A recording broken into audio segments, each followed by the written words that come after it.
20 թվականի նոյեմբերի 9-ին այդ ժամանակ ինչ էր կատարվում քո հետ։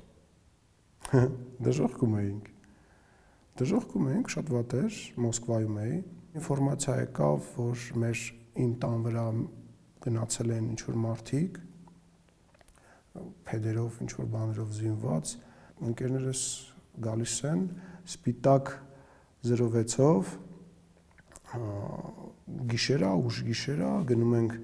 մի հատ հյուրանոց, Այդ Մոսկվայում գնում ենք մի հատ հյուրանոց, ասենք Մոսկվայում ընկերներս բերել էին զենք էին տվել, բան որ քեզ էին զենք տվել։ որ տենց որ կարող հարցակում մնացին ինչ որ մարդիկ, բան եւ այլը։ Ինչ որ մարդիկ զանգում են, ասում են, որ անծանոթի դեպ զանգում, ասում են դու մի գնա Երևան, այնուամենայնիվ Ռուսաստանի Պետդումայի պատգամավորներից մեկն է զանգում, ասում է մի քանի օր մնա եւ այլը։ Երկիրը կարենք կորցնենք, մենք հələ